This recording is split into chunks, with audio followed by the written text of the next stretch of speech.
the Merchant of Venice.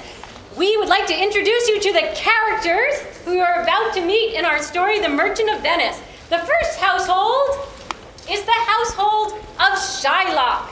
He is a Jewish moneylender in Venice.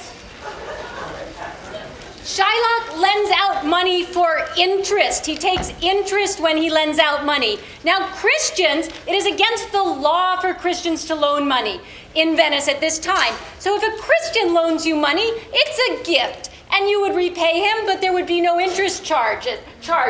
Jews, on the other hand, are allowed to charge interest. They're looked down upon for it, but they're allowed to do it, and that is how Shylock has made all of his money. Our Jewish Shylock. His daughter is Jessica.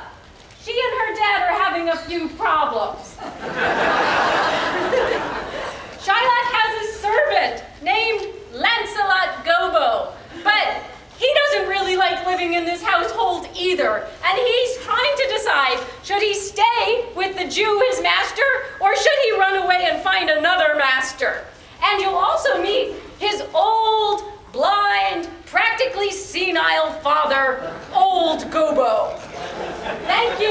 That's our Jewish household.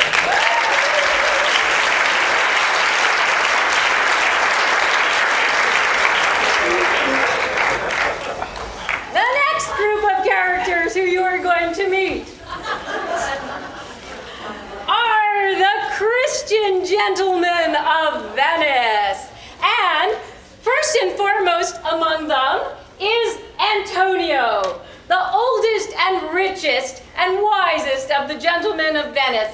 He has many, many trading ships that go out to various places laden with goods which get sold and come back full of money. That's how he earns his living. But there's a certain amount of risk involved with your ships going out. They are subject to potentially to shipwreck. So he's never quite sure about his business ventures. He has a young friend, Bassanio, who comes to him at the beginning of the play and asks him if Antonio can loan him some money. And when Antonio says, oh, all my money's out with my ships, but he says, I'll get you a loan. I'll get some money for you. Bassanio needs the money because he is in love with a young woman, and he needs to bring her gifts and woo her, and that's why he needs the money. You will also meet Salario, Solanio, Graciano, young dudes in Venice who spend a lot of time hanging out, having fun, partying in various ways, and then Lorenzo, who's desperately in love with someone who he shouldn't be in love with, Jessica, Shylock the Jew's daughter. Thank you, young men of Venice.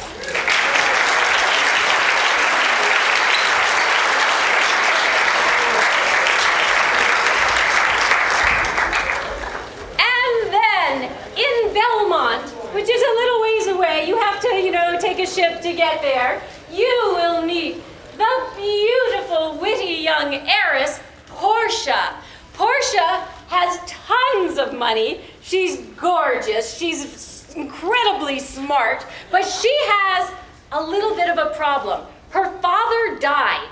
And when he died, he made a will that said that the only way that she can marry is if her suitor passes a special test that he's made.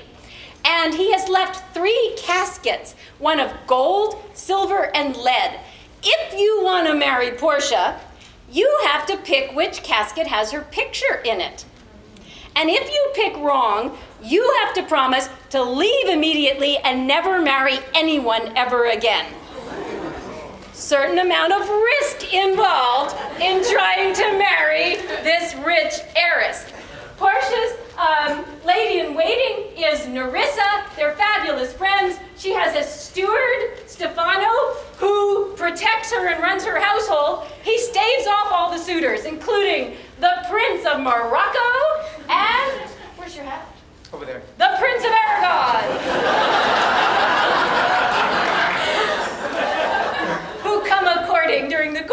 way. Thanks, guys. Thanks, Belmont.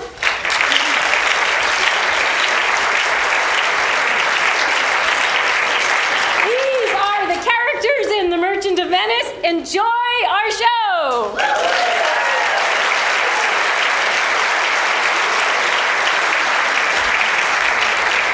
All right, you want your chance to get your money back? Let me get my money back. Come on. Let's go. Let's roll. Yeah. Let's do it again. Come on, give them to me. Give them to me. Do it again. Come on. Life's about chances. Come on now. That's right. You want in? Put some more in. Come on. Let's do this. Lady Luck, be with me. Come on. Oh yeah. Yeah. Take that. Oh, okay. Tell you what. All in. Come on. All in. Let's do this. Here we go. Woo! Yes, God. Yes, indeed. Thank you very much. Can't believe you took all that. Oh yeah. Antonio, my good friend. How are you? In sooth, I know not why I am so sad. It wearies me. You say it wearies you. But how I caught it, found it, or came by it. What stuff 'tis made of, whereof it is born, I am to learn. It's such a want which sadness makes of me that I have much ado to know myself. Your mind is tossing on the ocean. There with your argosies, with portly sail like signors and rich burghers on the flood. believe me, sir, had I such venture forth, the better part of my affections would be on my hopes abroad. I should be still plucking the grass to know where sits the wind. Peering in mass reports, peers, and every object that might make me fear misfortune my adventures, out of doubt, would make me sad. My wind cooling my broth would blow me to an ague when I thought what harm a wind too great at sea might do. Believe me, no. I thank my fortune for it. My ventures are not to one vessel trusted, nor to one place, nor is my whole estate upon the fortune of this present year. Therefore, my merchandise makes me not sad. Why, then you are in love? Fine. Not in love neither. Then let us say you are sad because you are not married. 'Twere easy for you to laugh and to leap and to say you are married because you're not sad. Here comes Bassanio, thy most noble kinsman. Graziano Lorenzo, fare thee well. We leave you now in better company. Good morrow, my good lord. Good seniors both. When shall we laugh? Say when. You grow exceeding strange. Must it be so? We'll make our leisures attend unto yours. My lord, Bassanio, since you have found Antonio, we too will leave you, but at dinner time. I pray you have in mind what we must meet. I will not fail you. You look not well, Signor Antonio. You have too much respect upon the world. They lose it, they do buy with much care. I hold the world but as the world, Graziano. A stage where every man must play a part, and mine a sad one. Let me play the fool. With mirth and laughter let old wrinkles come, and let my liver rather heat with wine than my heart cool with mortifying groans. And why should a man whose blood is warm within sit like a statue cut in alabaster? There are a sort of man who purpose to be dressed in opinion of wisdom, gravity, profound conceit, as who should say I am Sir Oracle, and when I open my lips let no dog bark. Woo! Oh, my Antonio, I do know of these, that therefore only reputed wise for saying nothing. I am very sure that they would, should they speak, they would almost damn the very ears, which when hearing them, would call their brothers fools. I'll tell thee more of this another time, but fish not with this melancholy bait, for this fool gudgy in this opinion. Come, go, Lorenzo, fare ye well a while. I'll end my exhortation after dinner. Well, we will leave you then till dinner time. I must be one of these same dumb wise men, for Graziano never lets me speak. Well, come with me. Keep me company but 2 more years, and thou shalt not know the sound of thine own tongue. Graziano speaks an infinite deal of nothing, more than any man in all Venice. His reasons are as 2 grains of wheat hid in 2 bushels of chaff. You shall seek all day ere you find them, and when you have them, they are not worth the search. Well, tell me now about the lady to whom you swore a secret pilgrimage that you today promised to tell me of. 'Tis not unknown to you, Antonio, how much I have disabled mine own estate. My chief care is to come fairly off from the great debt, where in my time Something too prodigal hath left me engaged. To you, Antonio, I owe the most in money and in love. And from your love, I have a warranty to unburden all my plots and purposes. How to get clear of all the debts I owe. I pray you, good Bassanio, let me know it. And if it stand as you yourself still do in the eye of honor, be assured my purse, my person, my extremest means lie all unlocked to your occasion. Ah, in my school days, when I had lost one shaft, I shot his fellow of the self-same flight, the self-same way with more advised watch, to find the other fourth. And by adventuring both, I oft found both. I urged this childhood proof because what follows is pure innocence. I owe you much, Antonio, and like a willful youth, that which I owe is lost. But if you will to shoot another arrow, that self-way which you did shoot the first, I do not doubt, as I will watch the aim, or to find both, or bring your latter hazard back again, and thankfully rest debtor for the first. You know me well, and here spend but time to wind about my love with circumstance, and out of doubt you do me now more wrong in making question of my uttermost than if you had made waste of all I have. Then do but say to me what I should do, that your knowledge may by me be done, and I am pressed unto it. Therefore speak. In Belmont is a lady richly left, and she is fair. Oh, fairer than that word of wondrous virtue. Her name, Portia. Woo. Sometimes from her eyes I did receive fair speechless messages. Nor is the wide world ignorant of her worth, for the four winds blowing from every coast renowned suitors, and many come in quest of her. Oh, had I but the means to hold a rival place with one of them, I have a mind presages me such thrift that I should questionless be fortunate. Thou knowest all my fortunes are at sea, and neither have I money nor commodity to raise a present sum. Therefore go forth. Try what my credit can in Venice do, that shall be racked even to the uttermost, to furnish thee, to Belmont, to fair Portia. Go presently inquire, and so will I where money is, and I no question make, to have it of my trust or for my sake. Yes, Portia! Portia. By my troth, Nerissa, my little body is aweary of this great world. You would be, sweet madame, if your miseries were in the same abundance as good fortunes are. Good sentences and well pronounced. They would be better if well followed. If to do were as easy as to know what were good to do, chapels had been churches, and poor men's cottages princes' palaces. I could easier teach 20 what were good to be done than be one of the 20 to follow mine own teaching. Such reasoning is not in the fashion to choose me a husband. Oh me, the word choose. I may neither choose whom I would, nor refuse whom I dislike. So is the will of a living daughter curbed by the will of a dead father. Is it not hard, Nerissa, that I may neither choose one nor refuse none? Your father was ever virtuous, and holy men at their death have good inspiration. Therefore, the lottery that he hath devised in these 3 chests of gold, silver, and lead, whereof who chooses his meaning chooses you. But no doubt, one who shall rightly love. But what warmth is there in your affection towards any of these princely suitors? I pray thee, overname them. First, there is the Neapolitan prince. Aye, that's a cult indeed, for he doth nothing but talk of his horse. I am much afeared, my lady. His mother played false with a smith. Then, there is the County Palatine. He doth nothing but frown. He hears merry tales and smiles not. God defend me from these 2. What say you to the French lord, Monsieur Le Bon? Je suis magnifique.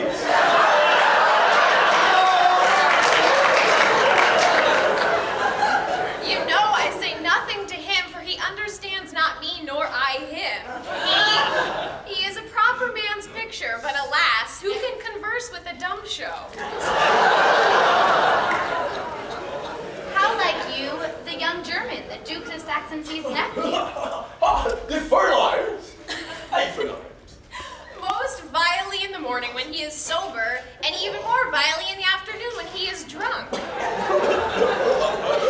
If he should offer to choose, and choose the right casket, you should choose to perform your father's will if you should refuse to accept him. Therefore, for fear of the worst, I pray thee, set a deep glass of Rhenish wine on the contrary casket, for if the devil be within and temptation without, I know he will choose it. I am much afeard I will do anything, Nerissa, ere I'll be married to a sponge. Do you not remember, my lady, in your father's time, a Venetian, a scholar, and a soldier? He came hither in the company of the Marquis of Montferrat. Yes, yes, it was Bassanio, as I think he was so called. True, madame. Of all the men that my foolish eyes have ever looked upon, he was the best deserving of a fair lady. Yeah, I remember him well, and I remember him worthy of thy praise. How now? What news? The four strangers seek you, madam, to take their leave.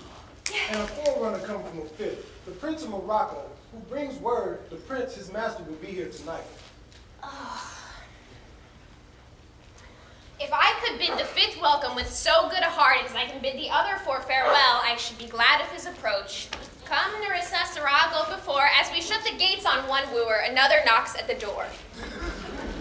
3,000 ducats? Aye, sir, for 3 months.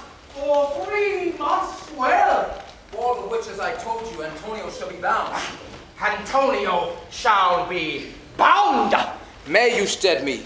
Will you pleasure me? Shall I know your answer? 3,000 ducats for 3 months, and Antonio bound. Your answer to that?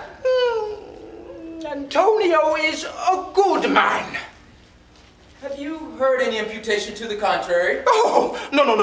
My meaning in saying to you that he is a good man is to have you understand me that he is sufficient. Yet his means are in supposition. He hath an argosy bound for Tripoli, another to the Indies. I understand, moreover, a third in Mexico and a fourth in England, and other ventures he hath squandered abroad. But.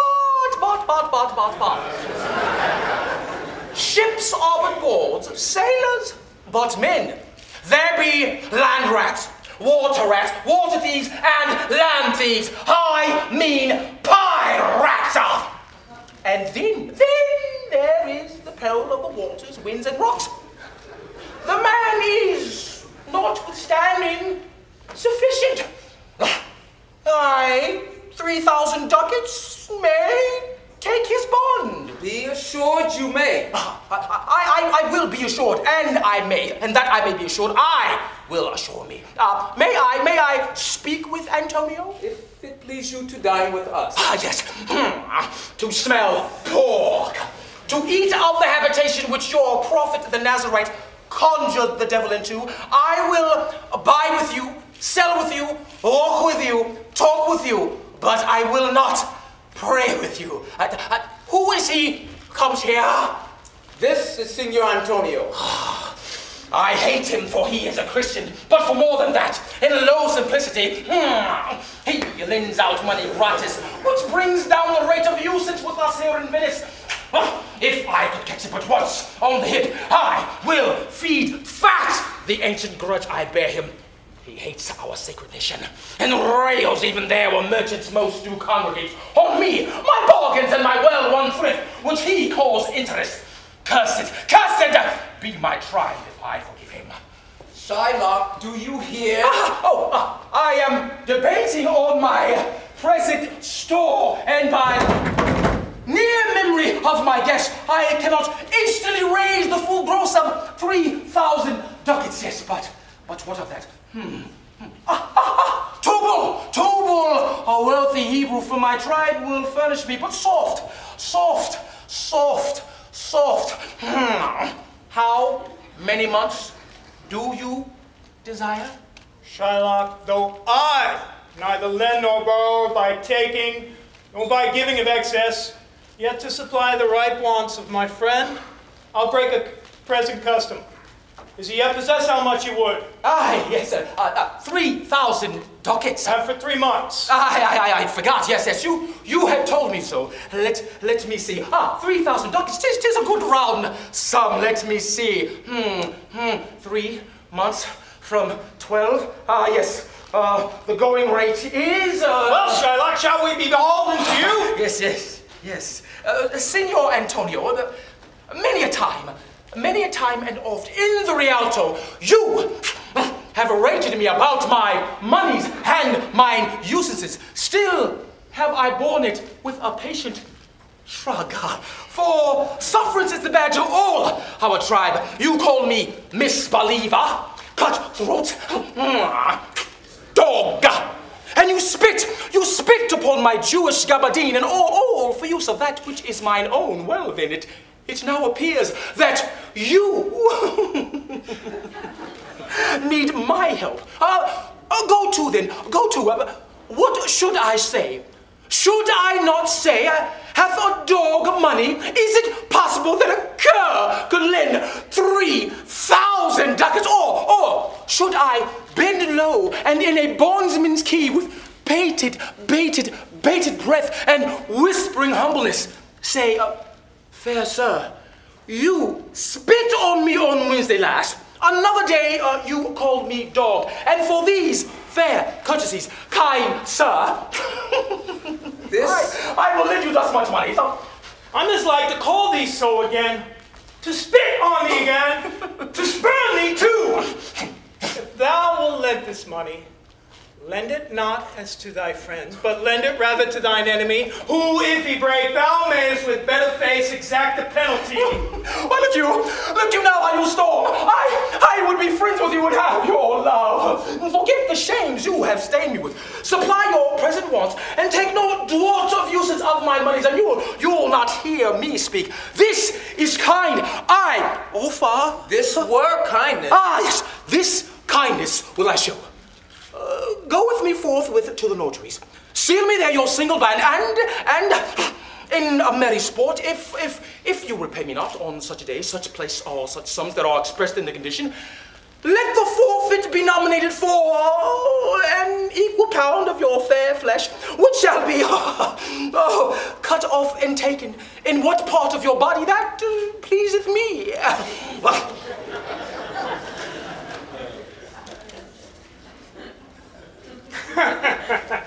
Content and faith, I'll seal to such a bond. You shall not seal to such a bond for me. I'll rather dwell in my necessity. Come on. Within these 2 months, that's a month before this bond expires, I do expect return of three times the value of this bond. Oh, Father Abraham, what these Christians are, whose own hard dealings teach them suspect the thoughts of others. I pray you, tell me this. If he should break his day by the exaction of the forfeiture, if he should break his day, what profit shall I gain by the exaction of the forfeiture? A pound of a man's flesh is not so estimable. Profitable, I dare say, a pound of flesh of muttons, beefs, or goats. I say, to buy his favor, I extend this friendship, if he will take it. So, if not, do, and for my love, I pray you, wrong me not. Shylock, I will seal unto this bond.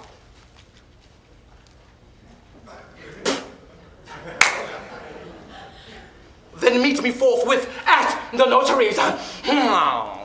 Hie thee, gentle Jew.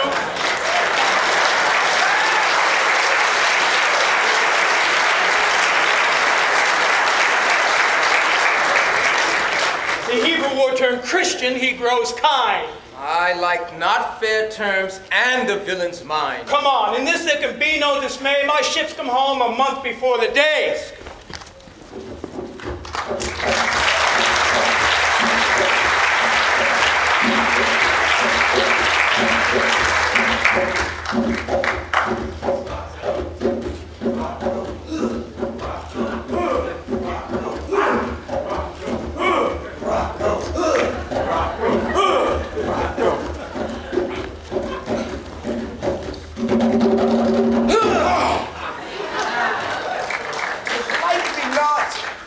My complexion, for the shadowed livery of the burnished sun, to whom I am never and nearly bred.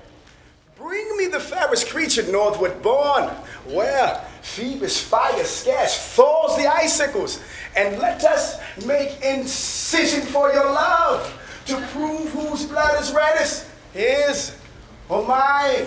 I tell thee, lady, this aspect of mine has feared thee valiant. By my love I swear, the best regarded virgins of our clime have loved it too. I shall not change this hue, except to steal your thoughts, my gentle queen. In terms of choice, I am not solely led by nice direction of a maiden's eyes. Besides, the lottery of my destiny bars me the right of voluntary choosing. Therefore, I pray you, lead me to the caskets by this scimitar that slew the Sophie and the Persian prince, that won 3 fields from the Sultan of Suleiman. I'll out stare the sternest eyes that look, out brave the most daring heart on earth, pluck the young suckling cubs from a she-bear, yea, mark the lion when he roars for prey, to win thee, lady. You must take your chance, and either not attempt to choose at all, or swear before you choose. If you choose wrong, never to speak to lady afterwards and wear marriage, therefore be advised. Come, bring me to my chance. Morocco, Morocco, Morocco.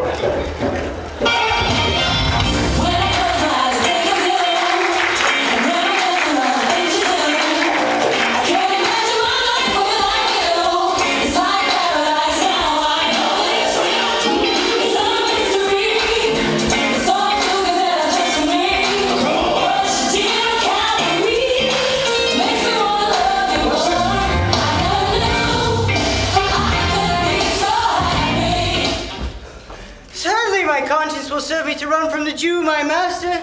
The fiend is at mine elbow and tempts me by saying to me, Garbo, Lancelot, Garbo, good Lancelot, or good Garbo, or good Lancelot, Garbo. Take the start, use your legs, run away. Well, my conscience hanging about the neck of my heart says very wisely to me, my honest friend Lancelot, being an honest man's son, or rather, an honest woman's son. For indeed, my father did something smack, something grow too. He had a kind of taste. Well, my conscience says, Lancelot, budge not. Budge, says the fiend. Budge not, says my conscience. Conscience, say I. You counsel well. Fiend, say I. You counsel well. To be ruled by my conscience, I should stay with the Jew, my master, who, God bless the mark, he is a kind of devil! And to run from the Jew, I should be ruled by the fiend, who, saving your reverence, he is the devil himself! Certainly the Jew is a very devil and carnal, and my conscience is but a kind of hard conscience to offer to counsel me to stay with the Jew. The fiend gives a more friendly advice. I will run, fiend. My heels are at your command. I will run.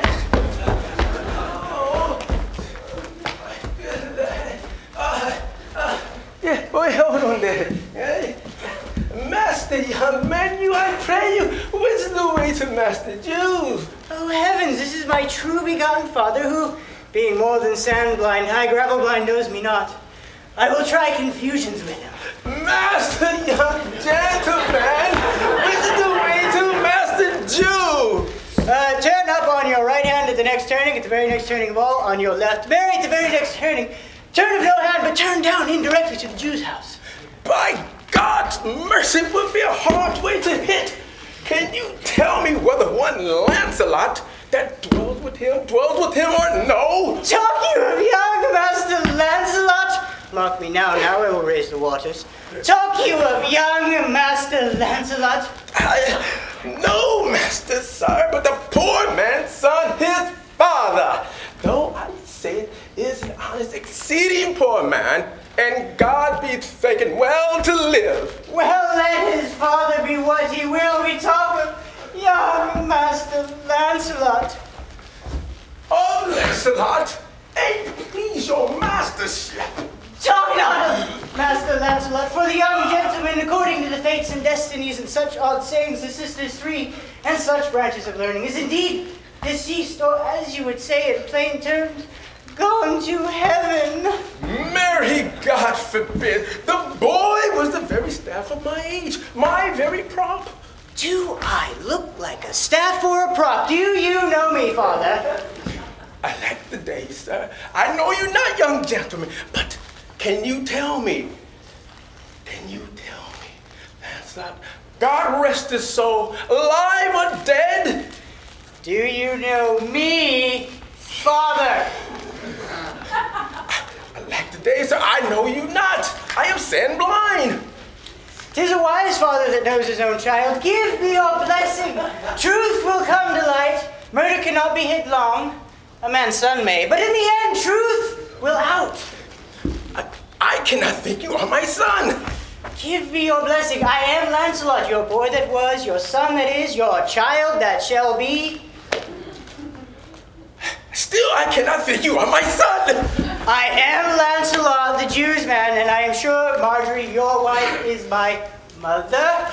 Her name is Marjorie, indeed. I'll be sworn if thou be Lancelot, my own true flesh and blood.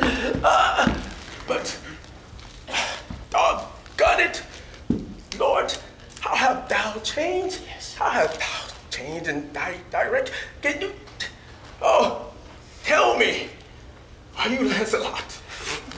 I am Lancelot, the Jew's man. Give my master a present, would you? Give him a present, my master is a very Jew. I am famished in his service. You may tell every finger I have with my ribs. Oh, Father, I'm glad you are come. Give your present to one Master Bassanio. If I serve him not, I shall run as far as God has any ground. Don't be like this. Like that. Where fortune, here comes the man. To him, Father, for I am a Jew if I serve the Jew any longer. To him, Father. God bless your worship. Gramercy, wouldst thou aught with me? Here's my son, sir, a poor boy. Not a poor boy, sir, but a rich Jew's man. That would, sir, as my father shall specify. Look, he has a great infection, sir, as one would say to sir. Indeed, the short and long is I serve the Jew, and have a desire, as my father shall specify. Oh, no. He and his master serving your worship reverence are scared-fast friends. To be brief, the very truth is, the Jew, having done me wrong, doth cause me, as my father shall specify, unto you. Do that again. Look, I have here a dish of doves that I will bestow upon you, and my worship is... to be brief, the suit is impertinent to myself, as your worship shall know by this honest old man, though I say it, though old man, yet poor man, my father. One, speak for both. What would you? Serve you, sir. This is the very defect of the matter, sir. I know thee well. Thou hast obtained thy suit. Shylock thy master spoke with me this day, and hath preferred thee. If it be preferment to leave a rich Jew to take the service of a poor man. You, sir, have the grace of God, and he hath enough. Take leave of thy old master and inquire my lodging out. Go. Father, come, I'll leave Father, the Jew in a twinkling of an eye.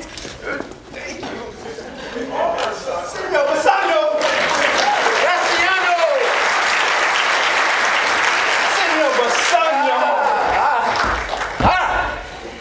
I have a suit to you. You have obtained it. You must not deny me. I must go with you to Belmont. Why, then you must.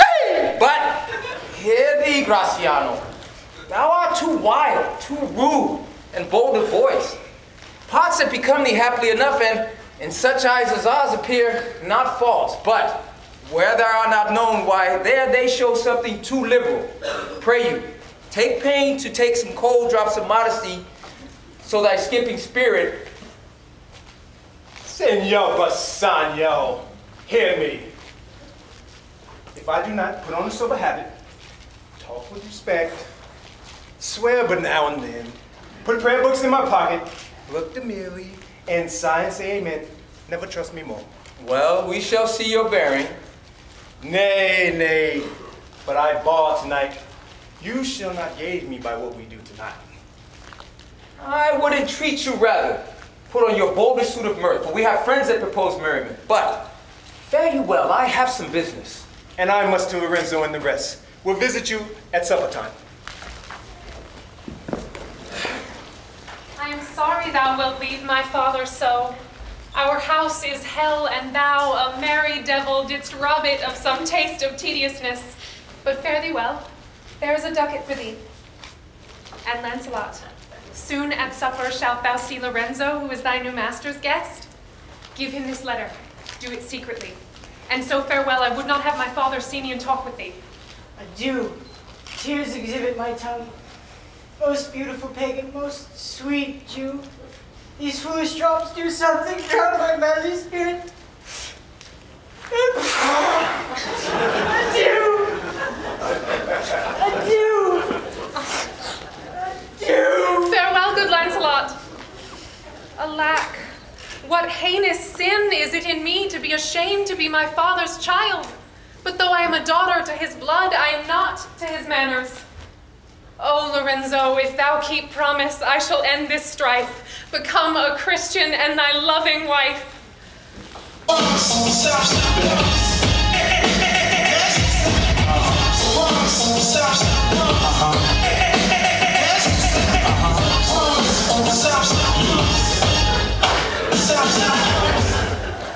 Nay, we will slink away at supper time, disguise us at my lounging, in return, all in an hour. We have not made good preparation. We have not spoke us yet of torch bearers. It's better in my mind not undertook. It's now but 4 o'clock. We have 2 hours to furnish us. Friend Lancelot, what's the news? News and fate. My dear sir. Whither goest thou? Marry, sir, to bid my old master the Jew to sup with my new master the Christian. Hold here. Take this. Tell gentle Jessica I will not fail her. Speak it privately. Go. Gentlemen, will you prepare you for this mass tonight? I am provided of a torchbearer. I'll be going about it straight. And so will I. Was not that letter from fair Jessica? I must needs tell thee all. She had directed how I shall take her from her father's house. What gold and jewels she is furnished with. What page's suit she hath in readiness. If ever Jew her father was to come to heaven, it will be for his gentle daughter's sake. Come, go with me. Peruse this. As thou goest, fair Jessica shall be my torchbearer.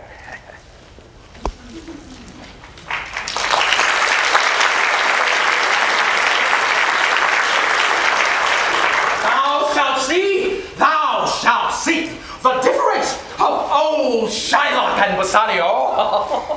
What? Jessica? Jessica, thou shalt not go man-guise as thou hast done with me. To sleep and snore. Why, Jessica, I say. Why, Jessica? Who bid thee call? I did not bid thee call. Your worship is wont to tell me I can do nothing without bidding. Call you? What is your will? My Jessica, yes, I am bid forth for supper. Here are my keys. Look to my house. I am not bid forth for love, but yes, I'll go in hate to feed upon the prodigal Christian. Oh, just look to my house. I am right loath to go. There is some ill brewing towards my rest, for I did dream of money bags tonight. I beseech you, sir, go. My young master doth expect your reproach. So do I his. I will not say you shall see a mask, but if you do, it was not for nothing that my nose fell a-bleeding on Black Monday last, or on Ash Wednesday in the afternoon. What are they, mass? Hear you me, Jessica. Look to my house. Let not the shallow sound of foppery enter into my home. Oh, by Jacob's staff, I have no mind for feasting forth tonight, but I will go. Yes, I will go. Go you before me, sir. I say I will come. I will go before, sir. Mistress, look out the window for all of this. There will come a Christian boy, will be worth the Jewish eye.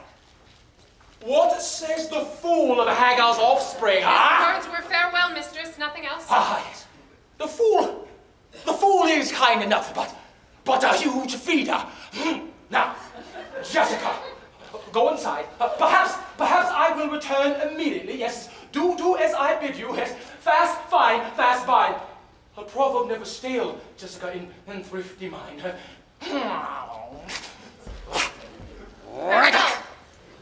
And if my fortune be not crossed, I have a father, you a daughter, lost.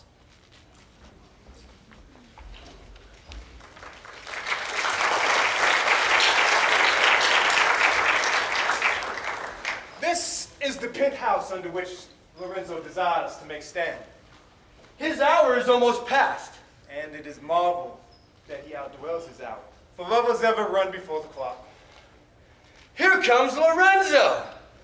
Sweet friends, your patience for my long goodbye. Not I, but my affairs have made you wait. When you shall please do play the thieves for wise, I'll watch as long for you then. Approach, here dwells my father Jew. Oh, who's within? Who are you? Tell me for more certainty, albeit I'll swear that I do know your tongue. Lorenzo, in thy love. Lorenzo certain, and my love indeed, for who love I so much? Here, catch this casket. It is worth the pains.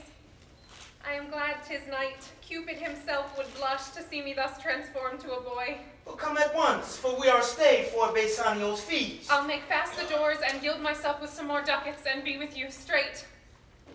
Now, by my hood, Gentile, no Jew. Beshrew me, but I love her heartedly. For she is wise, if I can judge of her, and fair she is, if that my eyes be true. And true she is, as she hath proved herself, and therefore, like herself, wise. Fair and true shall she be placed in my constant soul. What? Art thou come? On, gentlemen.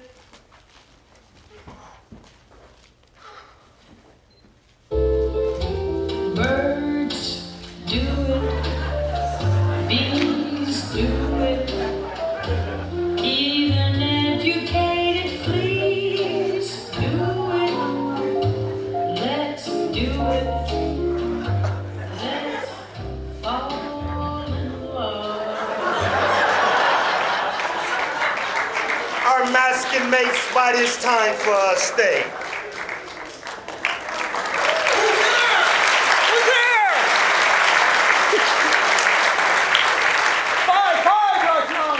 Our friends all stay for you. No mass tonight. The wind has come about. Bassanio will presently go aboard. I've sent 20 out to seek for you. I am glad on't, for I desire no more delight than to be under sail and gone tonight. Go,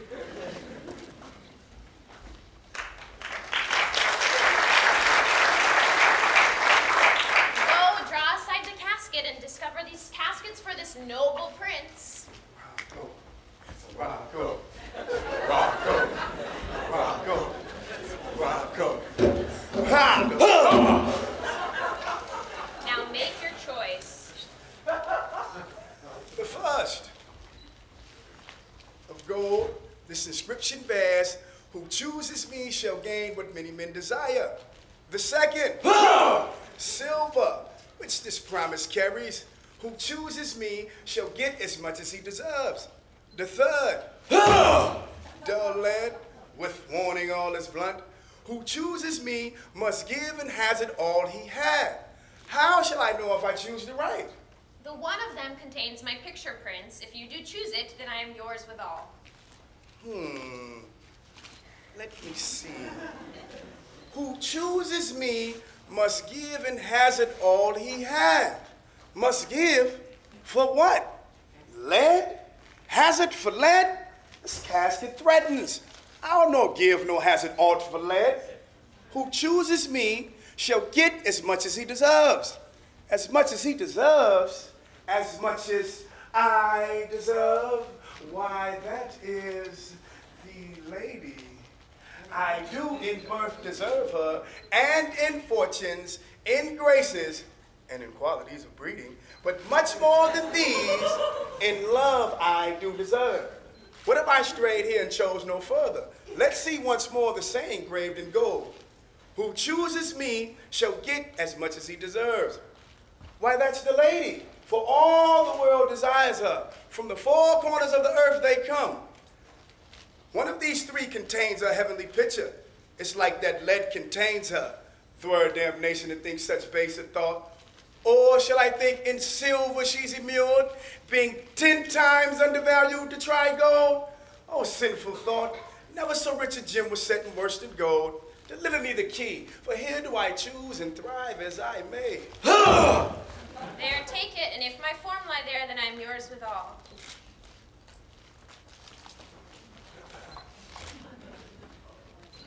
Oh, hell! What do we have here?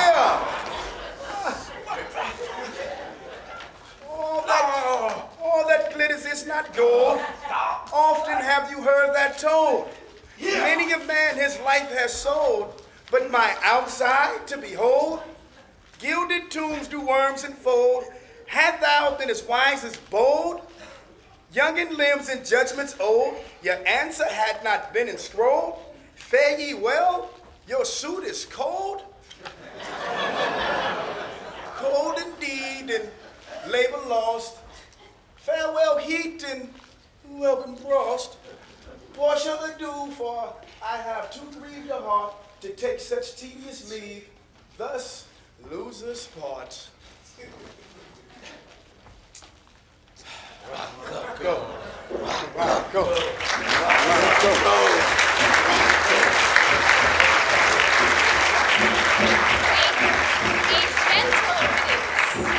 Come, draw the curtain, go. Let all of his complexion choose me so.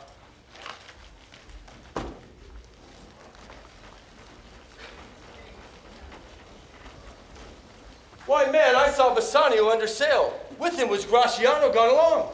And in a gondola were seen together Lorenzo and his amorous Jessica. I never heard a passion so confused, so strange, outrageous, and so variable as the dog Jew did utter in the streets. My daughter, my ducats!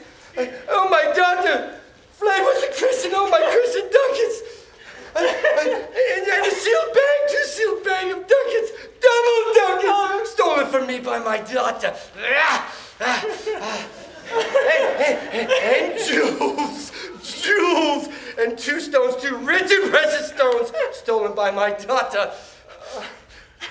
Justice! Find the girl, she has the stones upon her, and the ducats. His stones, his daughter, and his ducats? Let good Antonio look ye keep his day, or he shall pay for this. I heard news yesterday that there miscarried a vessel of our country richly fraught. Thought upon Antonio and hope it were not his. A kinder gentleman treads not the earth. I saw Bassanio and Antonio part. Bassanio told him he would make some speed of his return. He answered, do not so, and for the Jew's bond which he hath of me, let it not enter in your mind of love. Be merry and employ the chiefest thoughts to courtship and to such fair contents of love. I think he loves the world only for him. I pray thee, let us find him out and quicken his embraced heaviness with some delight or other. Do we so? We do.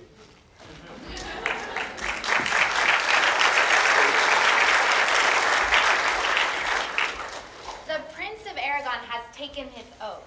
Come to his election presently.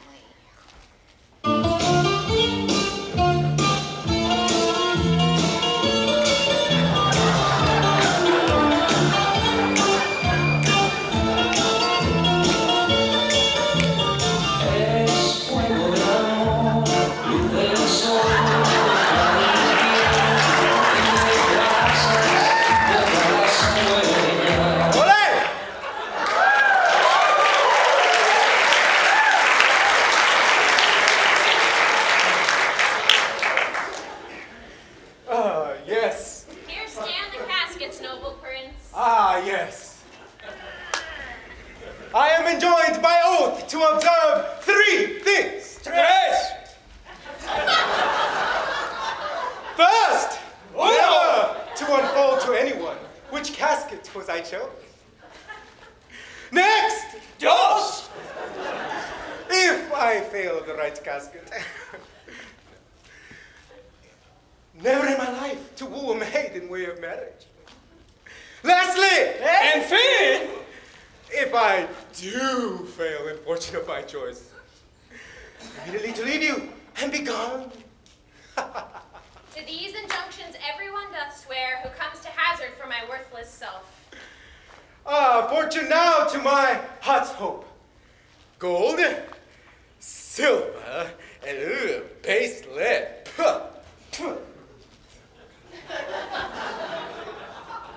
Who chooseth me must give in hazard all he had.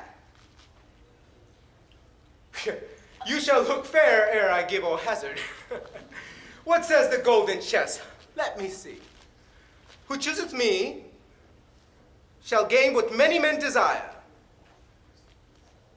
What many men desire? That many may be meant to the fool multitude who choose by show. I will not choose what many men desire, because I will not rank myself with the commoner spirits and rank me with the barbarous multitudes. Why then to thee, thou silver treasure house, who chooseth me shall get as much as he deserves. As much as he deserves. I shall assume desert. Olé! Olé! Give me the key for this, and instantly unlock my fortunes here.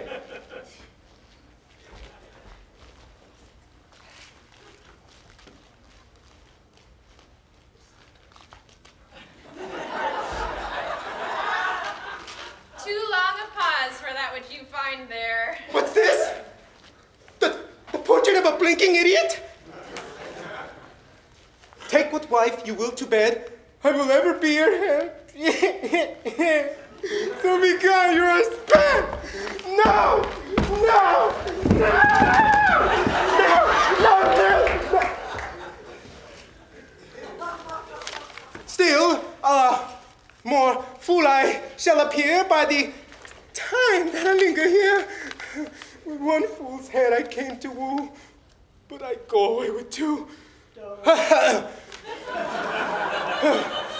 Sweet adieu.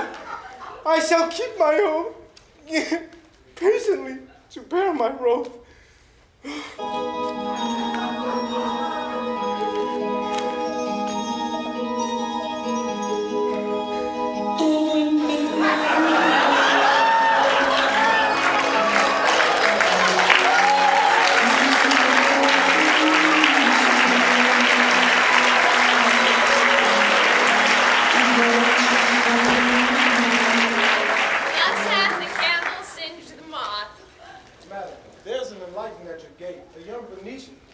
Who brings gift of rich value.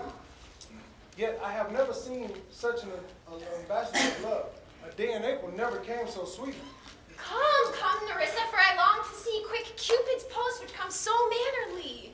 Bassanio, my love, let it be.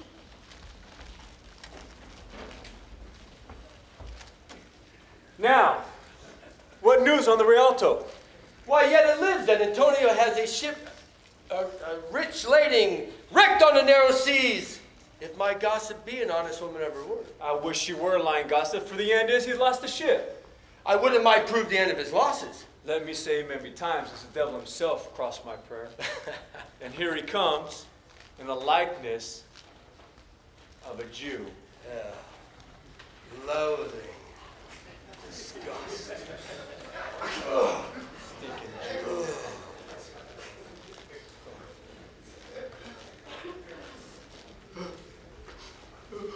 How now, Shylock? How now, Shylock? How now, Shylock? How now?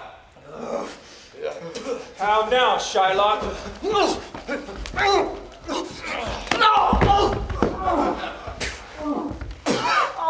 What news amongst the merchants? Thank you. You know, none so as you know of my daughter's flight. That's certain. I, for my part, knew the tailor who made the wings. And flew it all. Shylock, for my own part, I knew the bird was fled.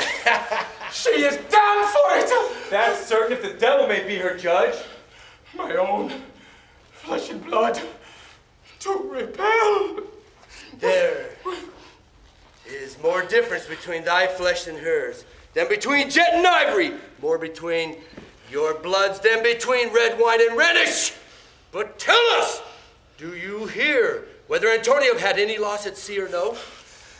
There I have another bad match. A bankrupt and a beggar.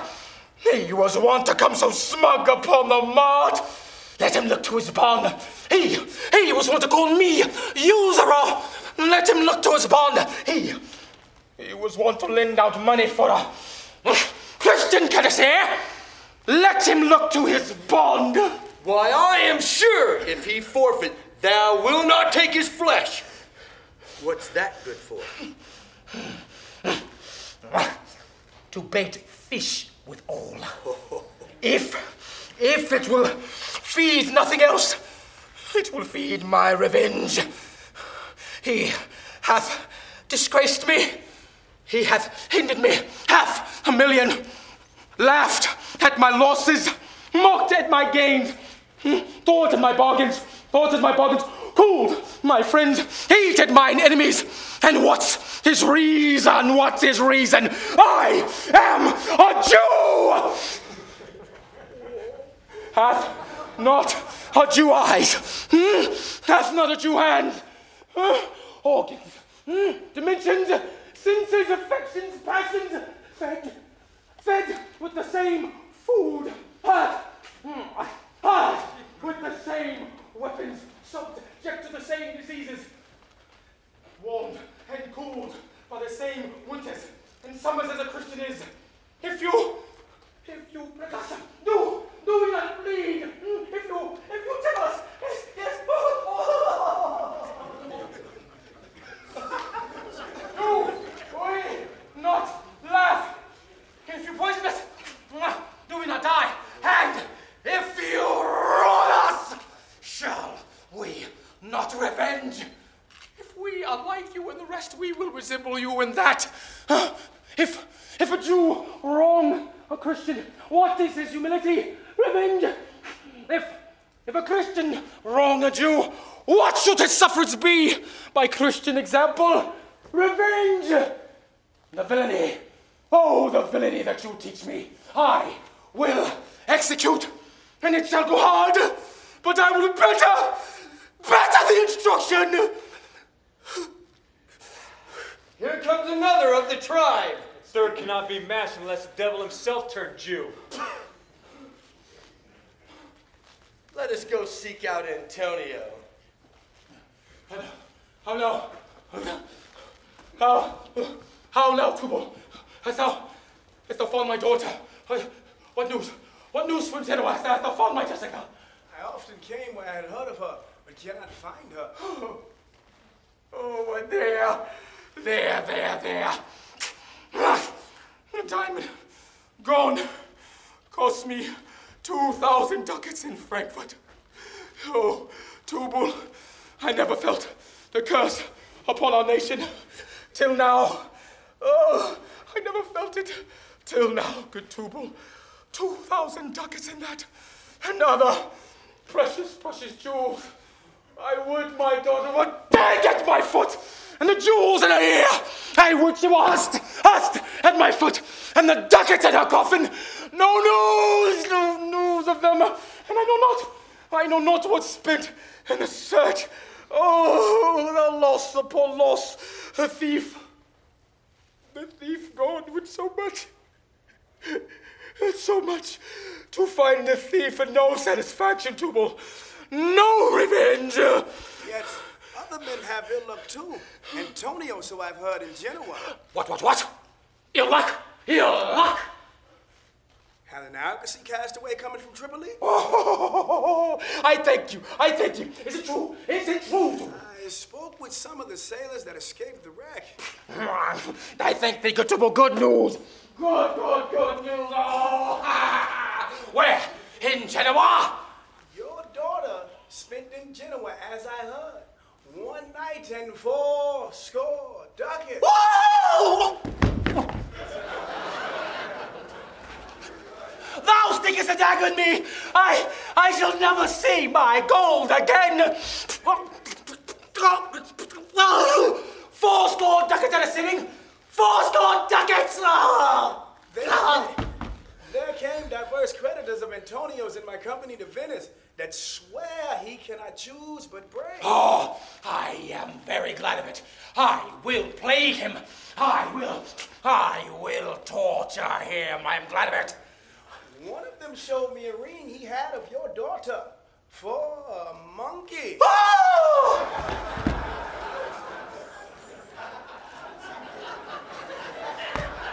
Out upon her! That was my turquoise I had it of Leia when we were married. I will not yet give it for wilderness of monkeys. Suddenly Antonio is undone. Yes, nay, that is very, very true. I will have his heart if he forfeit. Tubal, go and meet me at our synagogue. At our synagogue, Tubal, yes, go.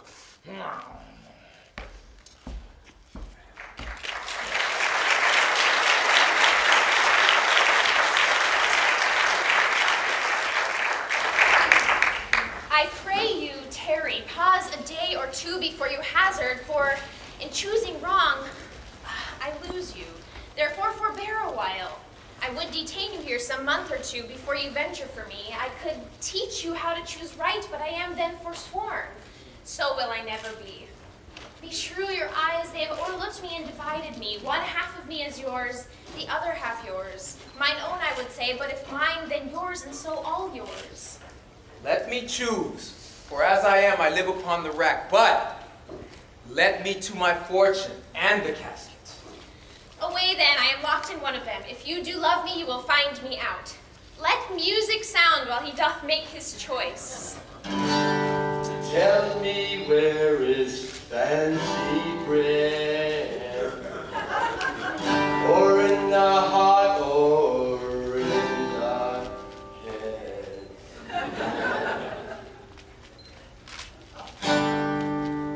Yes, indeed, I forgot the word.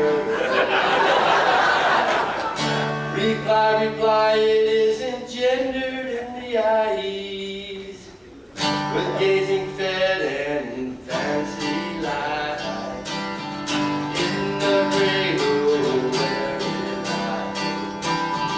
Let us all ring our fancy bell. I'll begin it, ding dong bid.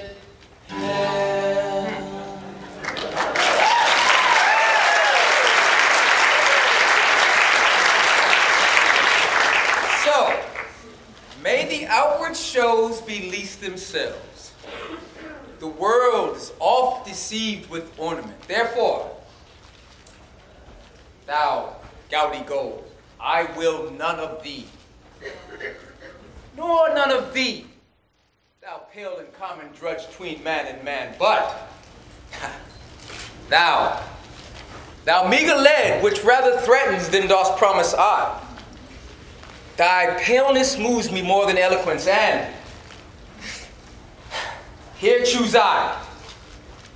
Joy be the consequence. Oh, be moderate, allay thy ecstasy. What find I here? Fair Portia's counterfeit!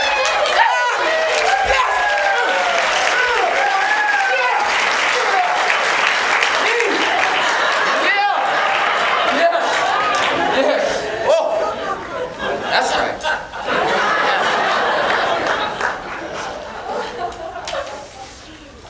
You that choose not by the view, chance is fair, choose is true. Since this fortune falls to you, be content and seek no new. If you be well pleased with this, and hold your fortune for your bliss, turn you where your lady is, and claim her with a loving kiss. Where'd you get that?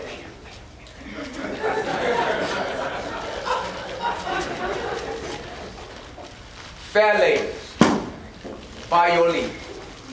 I come by note to give and to receive. So thrice, fair lady, kneel I even so, as doubtful whether what I see be true, until confirmed, signed, ratified by you. Myself and what is mine to you and yours is now converted. I was the lord of this fair mansion, master of my servants, and queen o'er myself. And even now, but now, this house, these servants, and this same myself are yours, my lord. I give them with this ring, which when thou part from, lose, or give away, let it presage the ruin of your love. Madam, you have bereft me of all words, but when this ring parts from this finger, then parts life from hence. Oh, then be bold to say, Bassanio is dead! My lord and lady, it is now our time. We have stood by to see our wishes prosper. To cry good joy, my lord and lady.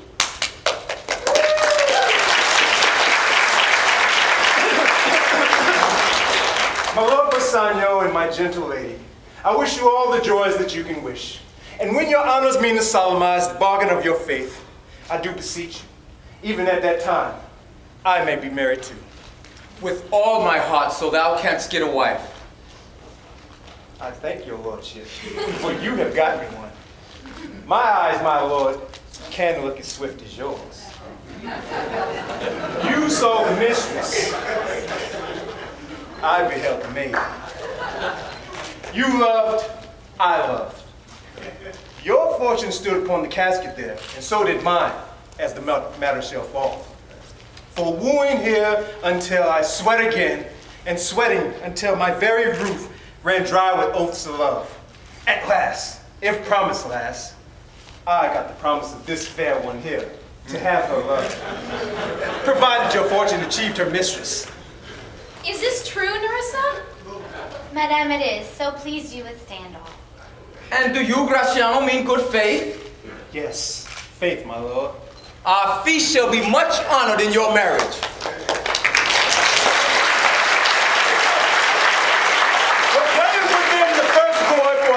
Ducats. But who comes here? Lorenzo and his infidel. What? And my old Venetian friend Salario? Lorenzo and Salario, welcome hither. If that the youth of my new interest here have power to bid you welcome. By your leave, my very countrymen and friends. Portia, welcome. So do I, my lord. They are entirely welcome. I thank your honor. Signor Antonio commends him to you. Pray you, tell me how my good friend doth. Not sick, my lord, unless it be in mine, nor well unless in mine. His letter there will show you his estate. Nerissa, cheer young stranger, bid her welcome. There are some rude contents in yon same paper that steals the color from Bassanio's cheek. Ah, sweet Portia, here are a few of the unpleasantest words that ever blotted paper. Gentle lady, when I did first impart my love to you, I freely told you all the wealth I had ran in my veins. I was a gentleman, and then I told you true. And yet, dear lady, rating myself as nothing, you shall see how much I was a braggart. When I told you my state was nothing, I should then have told you I was worse than nothing. For indeed, I have engaged myself to a dear friend, engaged my friend to his mere enemy to feed my means. But is this true, Salario? Have all his ventures failed? What, not one hit from Tripoli, Mexico, and England, from Lisbon, Barbary, and India? And not one vessel escaped the dreadful touch of merchant mooring rocks? Not one, my lord. Besides, it should appear that if he had the present money to discharge a Jew, he would not take it. He plies the Duke at morning and at night, and doth impeach the freedom of the state, if they deny him justice. 20 merchants, the Duke himself, and the magnificos of greatest port have all persuaded with him, but none can drive him from his envious plea of forfeiture, of justice, and his bond. When I was with him, I have heard him swear to Tubal. He would rather have Antonio's flesh than 20 times the value of the sum that he did owe him. And I know, my lord, if law, authority, and power deny not, it will go hard with poor Antonio. Is it your dear friend that is thus in trouble? Yes, the dearest friend, the kindest man.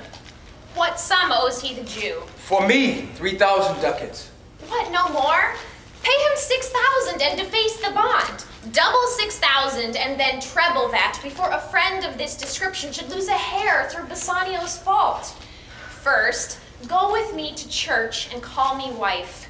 Then away to Venice to your friend.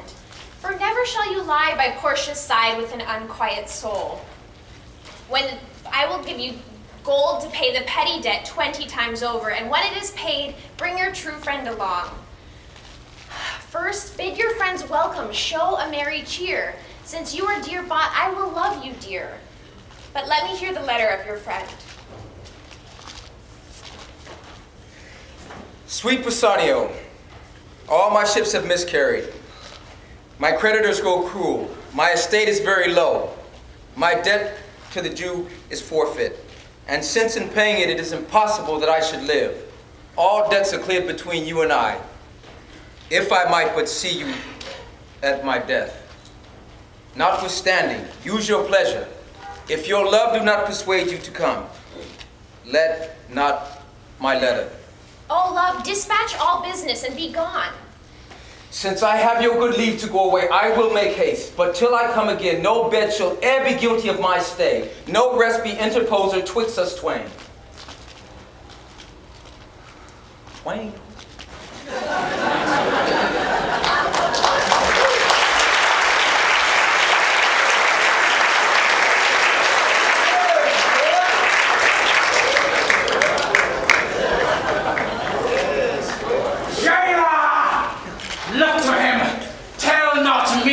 Of mercy. This is the fool that lent out money gratis. Jailer, look to him. Hear me yet, good Shylock. I will have my bond. Speak not against my bond. I have sworn an oath in heaven. Thou callest me dog before thou hast the cause. But since I'm a dog, beware my fangs. The Duke shall grant me justice. I pray thee, hear me speak. I will have my bond. I will not hear thee speak. I will not be made a soft, dull-eyed fool to shake the head, relent, sigh, and yield to Christian intercessors. I will have my bond. Follow not. I will have no more speaking. I will have my bond. I want my money. Most impenetrable cur that ever kept with men. Let him alone. I'll follow him no more with bootless prayers. He seeks my life. His reason well I know. I have oft delivered from his forfeitures many that have at times made moan to me. Therefore he hates me. I'm certain the Duke will never allow this forfeiture to hold. The Duke cannot deny the course of law for the commodity that strangers have with us in Venice. If it be denied, will much impeach the justice of his state. Therefore go, these griefs and losses have so baited me that I shall hardly spare a pound of flesh tomorrow to my bloody creditor. Well, jailer on, pray God Bassanio come to see me pay his debt, and then I care not.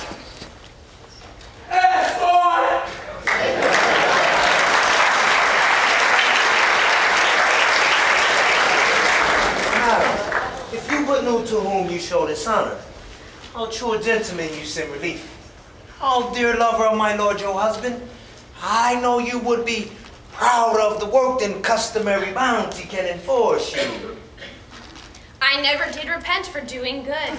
Lorenzo, I commit into your hands the husbandry and manage of my house until my lord's return. For mine own part, I have toward heaven breathed a secret vow to live in prayer and contemplation, attended only by Nerissa here. There is a monastery 2 miles off, and there will we abide. Madam, with all of my heart, I shall obey you in all fair commands. And so farewell till we shall meet again. Fair thoughts and happy hours attend on you. I wish your ladyship all heart's content. I thank you for your wish, and am well pleased to wish it back on you. Fare you well, Jessica. Now, Stefano, take this same letter with speed to Padua. See thou render this into my cousin's hands, Dr. Bellario. And look, what notes and garments he doth give thee. I I pray you bring them unto the ferry that trades to Venice. Waste no time in words, but get thee gone. I shall be there before thee. Madam, I go with all convenient speed. Come on, Nerissa, I have work in hand that you yet know not of. We shall see our husbands before they think of us. Shall they see us? They shall see us, but in such a habit that they shall think we are accomplished with that we lack. Why, shall we turn to men? Come on, I'll tell thee all my whole device, but therefore haste away, for we must measure 20 miles today.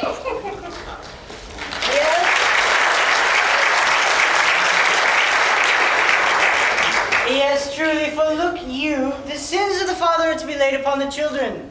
Therefore, truly, I think you are damned. There is but one hope in it that can do you any good, and that is but a kind of bastard hope neither. And what hope is that, I pray thee?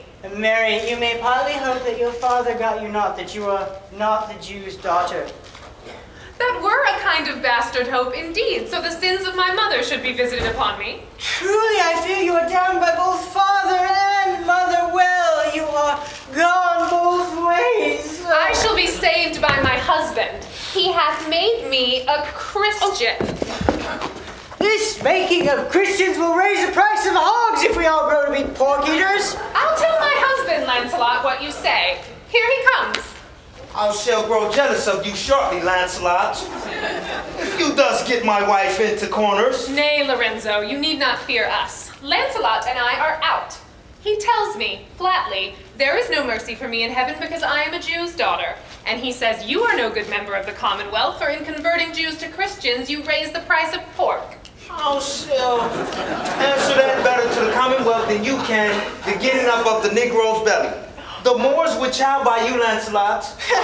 If she be less than an honest woman, she is indeed more than I took her for. Go in, sirrah. Bid them prepare for dinner.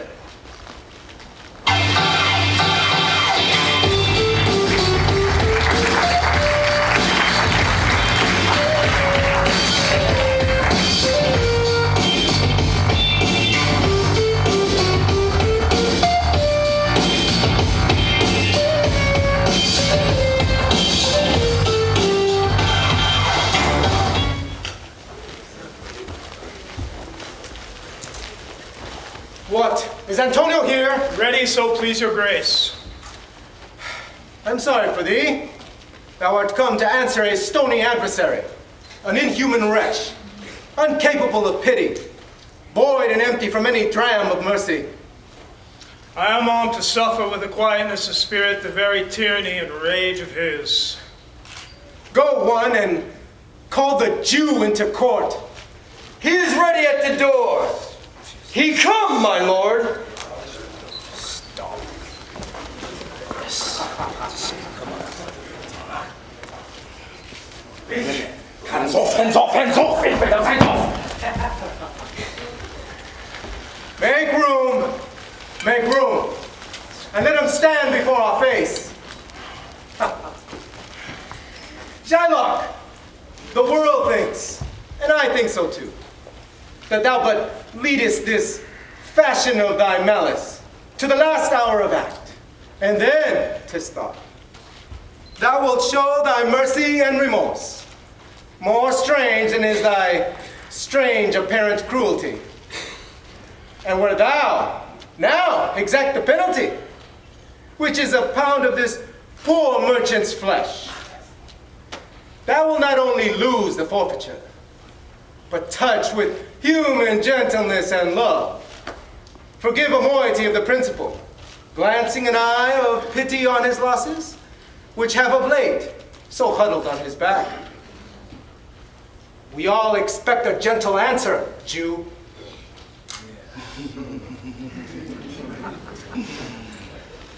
I have possessed your grace of what I purpose, and by our holy Sabbath have I sworn to have the due and forfeit of my bond. If you deny it, let the danger light upon your charter and your city's freedom. You will ask me Why, I rather to have a pound of a weight of carrion flesh than to receive 3,000 ducats.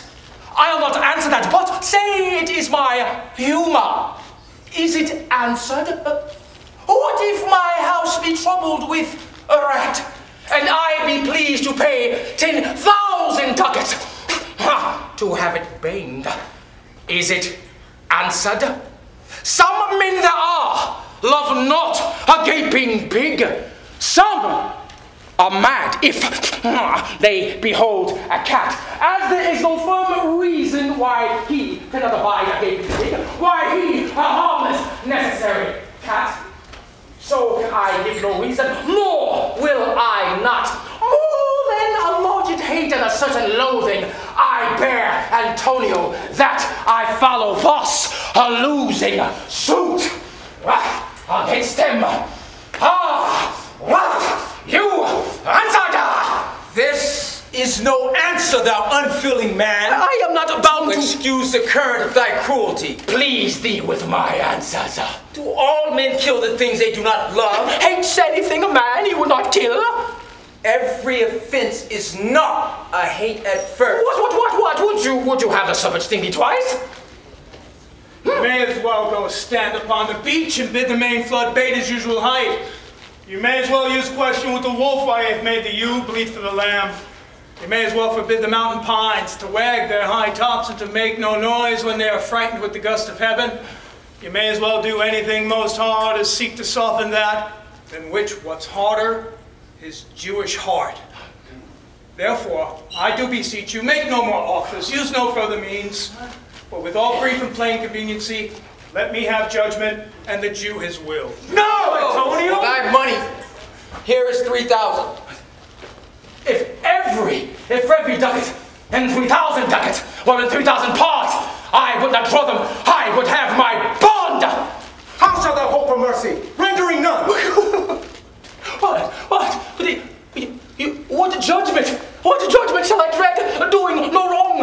You have among you many a purchased slave, and like your asses, your dogs, and your mules, you use an abject and slavish part, because you bought them. Shall I say to you, let them be free, marry them to your heirs? Why sweat they on the burdens, let their beds be made as soft as yours, and their palates be seasoned with such viands. You will answer. You will answer, these slaves are ours. So do I answer you. The pound of flesh that I demand of him, 'tis mine, 'tis dearly bought, and I will have it. I stand for judgment, and shall I have it? No! Upon my power I may dismiss this court. Unless Bellario, a learned doctor whom I have sent for to determine this, come here today. My lord, here stays without a messenger with letters from the doctor, new come from Padua. Bring us the letter. Call in the messenger.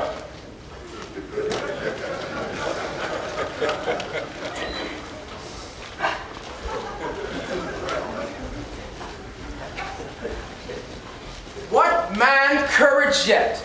The Jews shall have my flesh, blood, bones, and all, for thou shalt lose from me one drop of blood.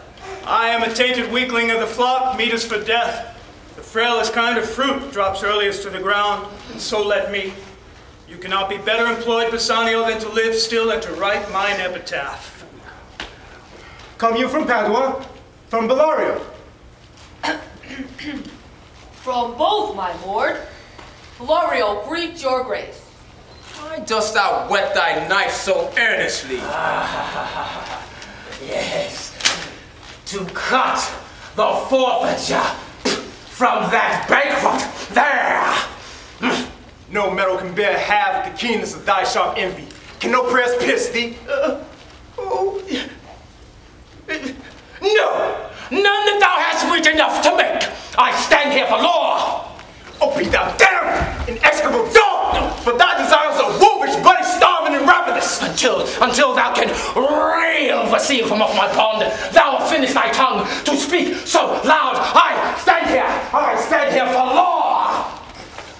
Silence. This letter doth command a young and learned doctor to our court. Where is he? He haven't here hard by, to whether know you'll admit him. With all my heart. Go and give him courteous conduct to this place. Meantime, I shall read to the court Bellario's letter. Your grace shall understand that at the receipt of your letter I am very sick. But in the instant that your messenger came, in loving visitation with me, a young doctor of Rome. His name is Balthasar. I acquainted him with the cause and controversy between the Jew and Antonio the merchant. We turned over many books together. He is furnished with my opinion, which bettered with his own learning, the greatness whereof I cannot enough commend. Comes with him at my importunity to fill up your grace's request in my stead. I beseech you, let his lack of years be no impediment to let him lack a reverend estimation, for I never knew so young a body with so old a head. I leave him to your gracious acceptance, whose trial shall better publish his commendation. You hear the learned Bellario, what he writes, and here I take it. Is the doctor come? Give me your hand. Come you from old Bellario? I did, my lord. You are welcome. Take your place. Are you acquainted with the difference that holds the present question in the court? I am informed thoroughly of the cause. Which is the merchant here and which the Jew? Antonio and, oh, Shylock. Both stand forth. Is your name Shylock? Shylock. Shylock is my name.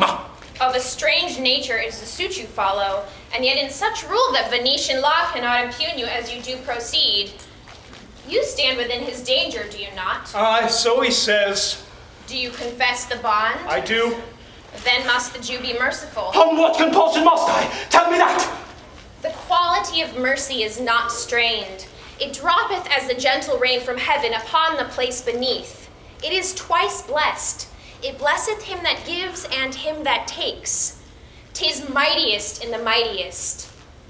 It becomes the throned monarch better than his crown. His scepter shows the force of temporal power, an attribute of awe and majesty wherein doth sit the dread and fear of kings.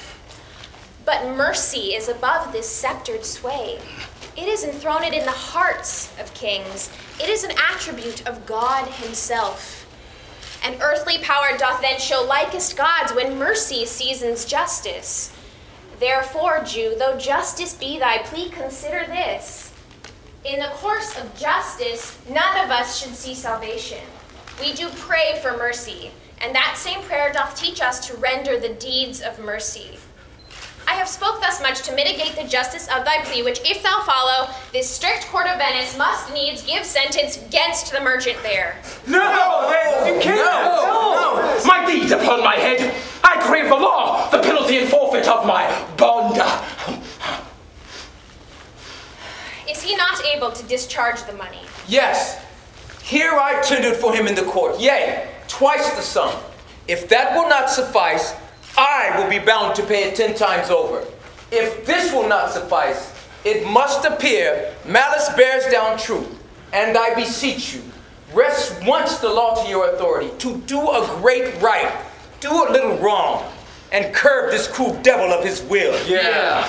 It must not be. There is no power in Venice can alter a decree established. Will be recorded for a precedent, and many an error of the same example will rush into the state. It cannot be. Oh, yea, yea, a Daniel come to judgment, a Daniel come to judgment. Oh, how I do honor thee. I pray thee, let me look upon the bond. Here it is, most reverend doctor, here it is. Shylock, there's thrice thy money offered thee. An oath, I have an oath in heaven. What, shall I lay perjury to my soul? No, not for Venice. Why, this bond is forfeit, and lawfully by this the Jew may claim 1 pound of flesh to be by him cut off nearest the merchant's heart. No. Be merciful, take thrice thy money, bid me tear the bond. When it is paid according to the tenor, it doth appear you are a worthy judge. You know the law. Your exposition hath been most sound. Well, I charge you whereof you are a well-deserving pillar of the law. Proceed to judgment. By my soul, I swear there is no power in the tongue of man that can alter me. I stand here on my bond. Most heartily, I do beseech the court to give the judgment. Why then, thus it is, you must prepare your bosom for his knife. No! Oh, excellent, young man! For the intent and purpose of the law hath full relation to the penalty which here appears due upon the bond. Ah, 'tis very true, O wise and apprentice. How much more elder art thou than thy looks? Therefore, lay bare your bosom. Ah, yes, his breast. Yes, his breast. Ah, so says the bond. The bond doth it not, noble judge, nearest his heart. Those are the very words. It is so. Are there balance here to weigh the flesh? Yes, we have them, lady. Have by some surgeon on your charge, Shylock, to stop his wounds lest he do bleed to death? Yeah. Is it so nominated in the bond? It is not so expressed, but what of that? Were good you would do so much for charity. Charity?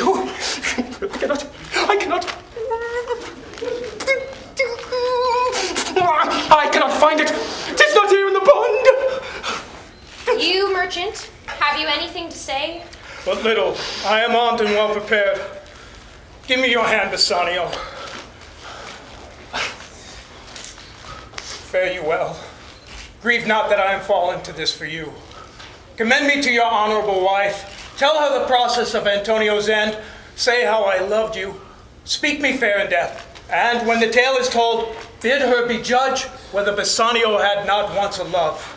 Repent but you that you shall lose your friend, and he repents not that he pays your debt.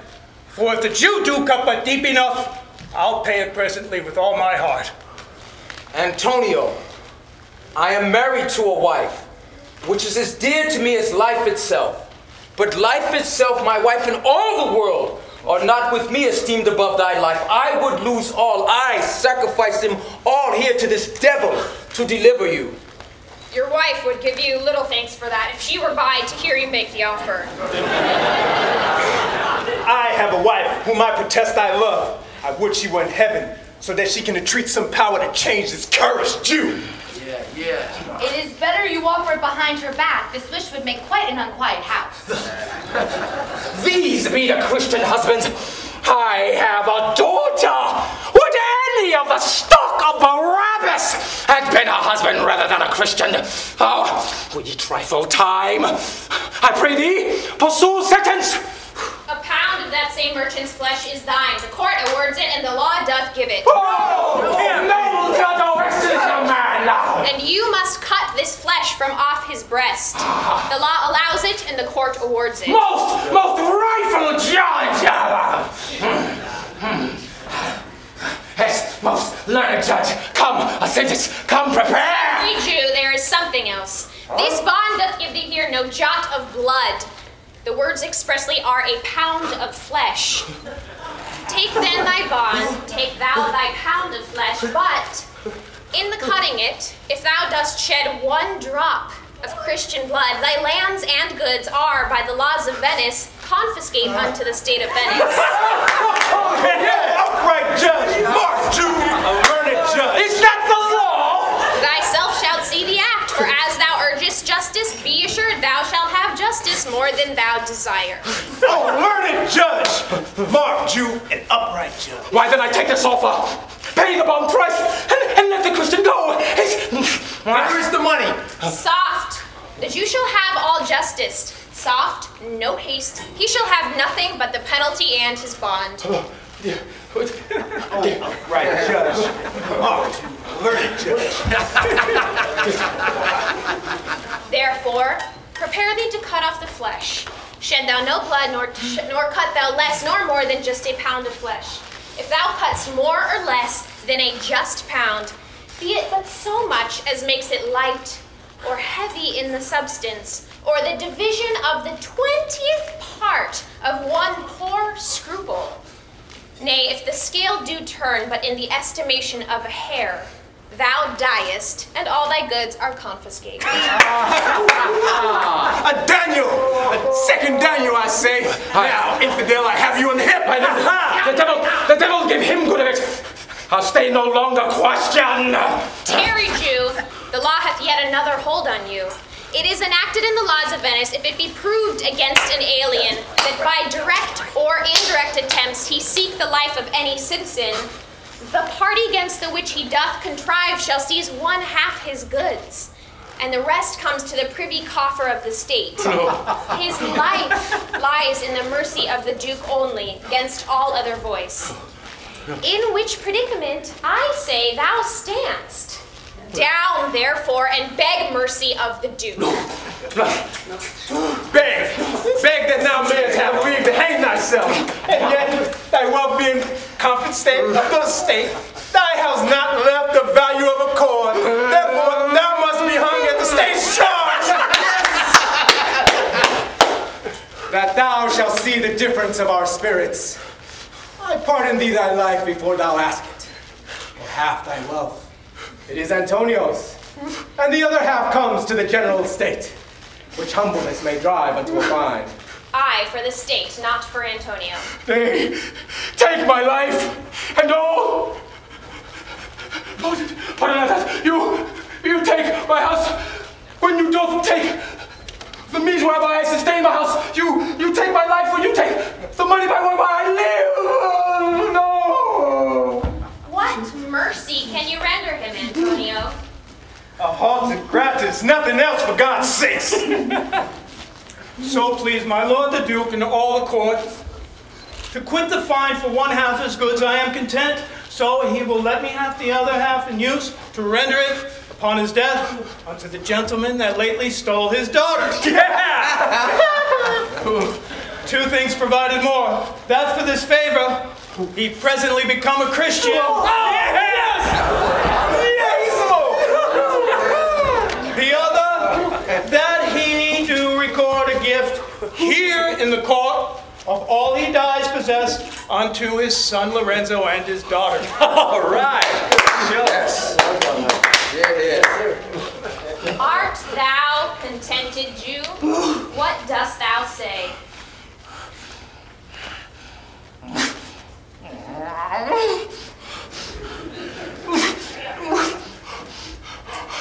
I am content.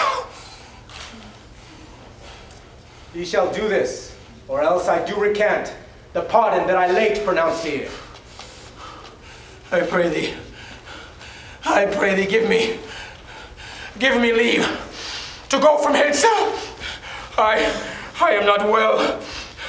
Send the deed after me, and I will sign it. Get it gone, but do it. Were I the judge, you'd go to the gallows and not the church. Sir, I entreat you home to dinner with me.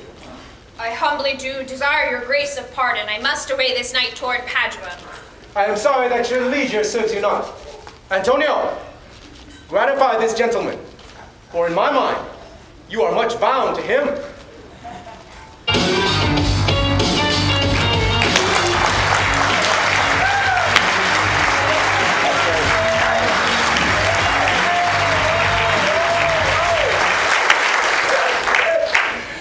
Most worthy gentlemen, I, my friend, have by your wisdom been this day acquitted of grievous penalties, in lieu whereof 3,000 ducats due unto the Jew. We freely cope your courteous pains withal. And stand indebted over and above in love and service to you evermore. He is well paid that is well satisfied, and I, delivering you, do count myself well satisfied, and therein do count myself well paid. Peace be with you. Dear sir, of force I must attempt you further. Take some tribute of us, as a fee, not as a tribute. You press me far, and therefore I will yield. Give me your gloves. I'll wear them for your sake. And for your love, I'll take this ring from you. Do not draw back your hand. I'll take no more. This ring, good sir, alas, it is a trifle. I will not shame myself to give you this. I will have nothing else but only this, and now methinks I have a mind to it. There's more depends on this than the value. The dearest ring in Venice will I give you. Only for this I pray you, pardon me.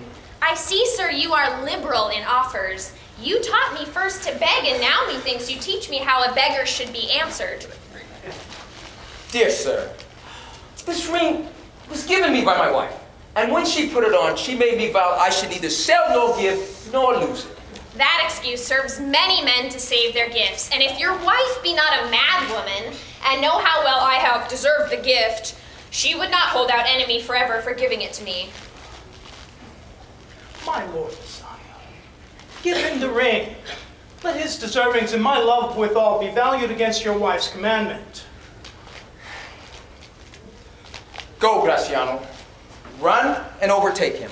Give him the ring and bring him, if thou canst, unto Antonio's house. Away. Make haste. Come. You and I will thither presently, and in the morning early we will fly toward Belmont. Come, Antonio.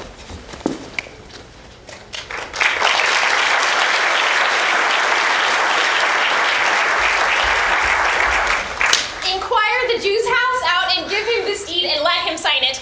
We'll away tonight to Padua and be a day before our husband's home. This deed will be well welcome to Lorenzo. Fair son, you are well overtaken. My lord Bassanio, upon more advice, hath sent you here this ring, and doth entreat your company at dinner. That cannot be. I do accept his ring most thankfully, and so I pray thee, tell him. Furthermore, show my youth old Shylock's house. That I will do. Sir, I may speak with you? I'll see if I can get my husband's ring, which I did make him swear to keep forever. Thou mayst, I warrant. Away, make haste, thou knowst where I will tarry. Sir, show me to this house. The moon shines bright in such a night as this, when the sweet wind did gently kiss the trees and they did make no noise. In such a night, Troilus, methinks, mounted the Trojan walls and signed his soul towards the Grecian tents where Crescent lay that night. In such a night, did Thisbe fearfully o'ertrip the dew and saw the lion's shadow ere himself and ran dismayed away. In such a night stood Dido with a willow on her hand upon the wild sea banks and waft her love to come again to Carthage. In such a night, Medea gathered the enchanted herbs that did renew old Jason. In such a night did Jessica steal from the wealthy Jew and with an unthrift love did run from Venice as far as Belmont. In such a night did young Lorenzo swear he loved her well, stealing her soul with many vows of faith, and ne'er a true one. In such a night did pretty Jessica like a little screw slender her love, and he forgave it her. I would outnight you did nobody come, but hark, I hear the footing of a man. Madam, I bring word. My mistress will be before the break of day be here at Belmont. I pray you, is my master yet returned? He has not, nor have we not heard from him. Now go in, I pray thee, Jessica, and ceremoniously let us prepare some welcome for the mistress of the house. Hold on, hold on. Hold on, hold on. Who calls? Hold on. Have you seen Master Lorenzo? Master Lorenzo! Hold on. Leave Olan, man, here. Hold on.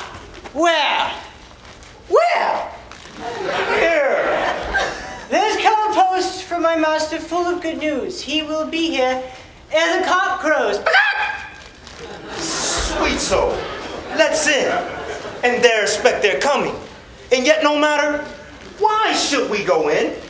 My friend Stefano, go in, I pray you, and bring your music forth into the air. How sweet the moonlight sleeps upon this bank. Here, we will sit, and let the sounds of music creep in our ears. Soft stillness in the night becomes the touches of sweet harmony. Sit, Jessica.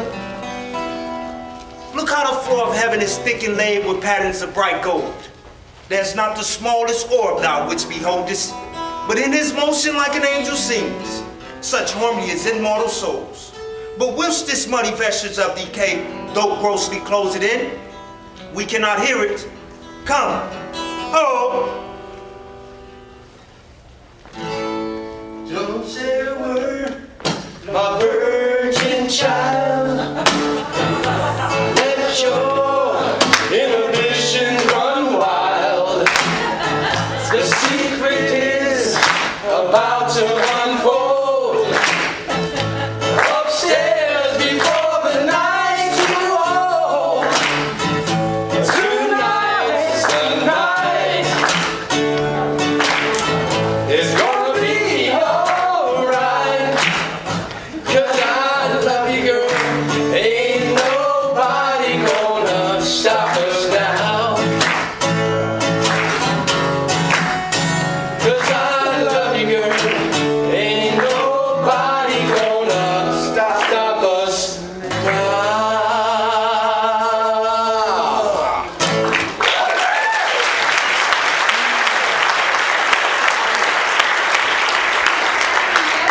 When I hear sweet music. That white PC is burning in my hall. How far that little candle throws his beams, so shines a good deed in a naughty world. Music, hark! It is your music of the house, madame. Methinks it sounds much sweeter than by day. Dear lady, welcome home. We have been praying for our husbands' healths. Are they returned? Madam, they are not yet, but there has come a messenger before to signify their coming. Nerissa, go in, give order to my servants that they take no note of our being absent hence. Nor you, Lorenzo, Jessica, nor you. Your husband is at hand. I hear his trumpet. We are no telltale, madam. Fear you not.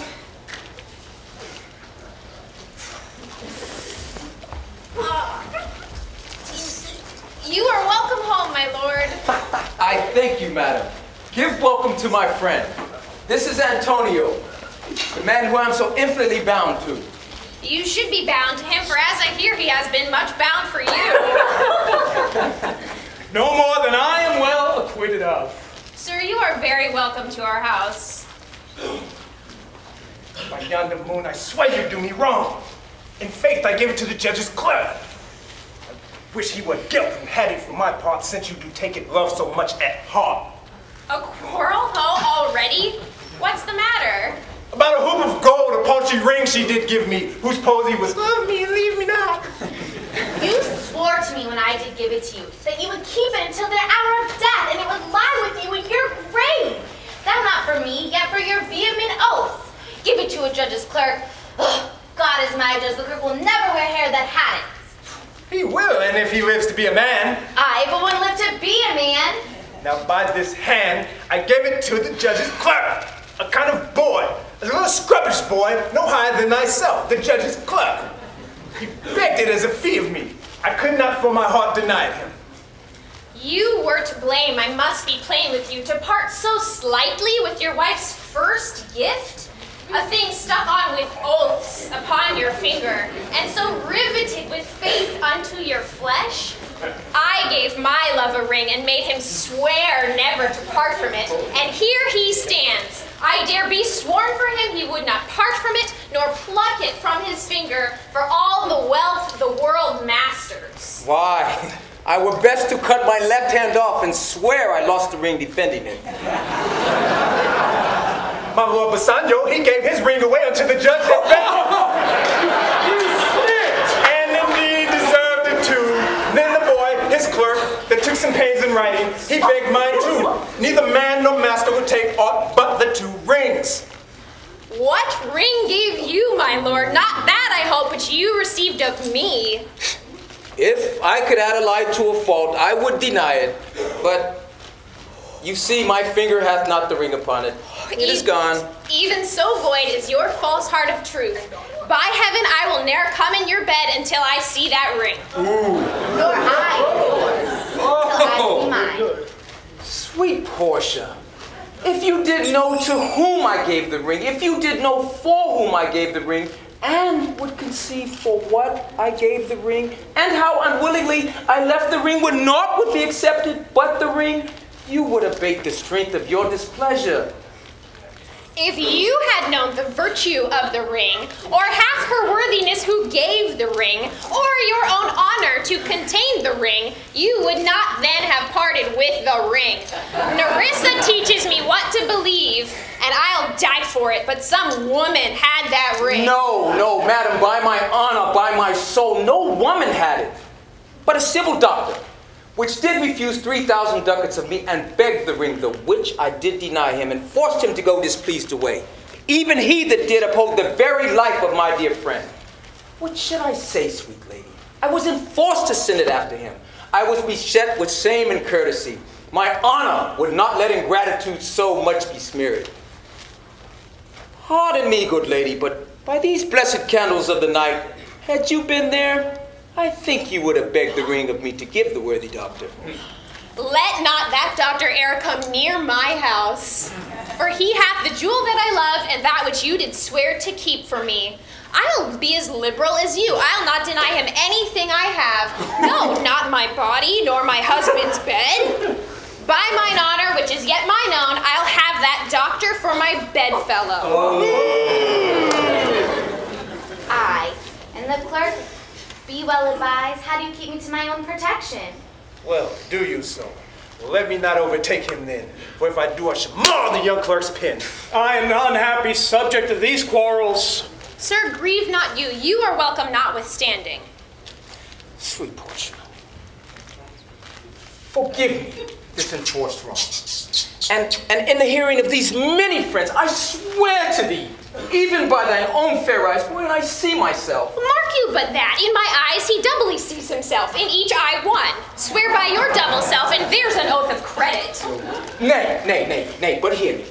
Forgive this part of this fault, and by my soul, I swear I never more will break an oath with thee. I once did lend my body for his wealth, which but for him that had your husband's ring, had quite miscarried. I dare be bound again, my soul, upon the forfeit, that your lord will never more break faith advisedly. Then you shall be his surety.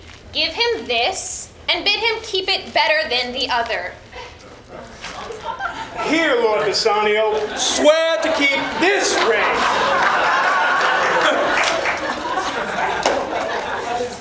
This is the same ring I gave the doctor. Oh, by that ring the doctor lay with me. Pardon me, Bassanio. Pardon me, my gentle Gratiano, for the same scrubbed clerk in lieu of last night did lie with me. What? Are we cuckolds and we deserved it? You are all amazed. Here is a letter. Read it at your leisure. There you will find Portia was the doctor, and Nerissa there her clerk. Lorenzo here can witness. We set forth as soon as you and even but now returned. We have not yet entered our house. Antonio, you are welcome. Open this letter at your leisure. There you shall find 3 of your argosies are richly come to harbor suddenly. I am dumb.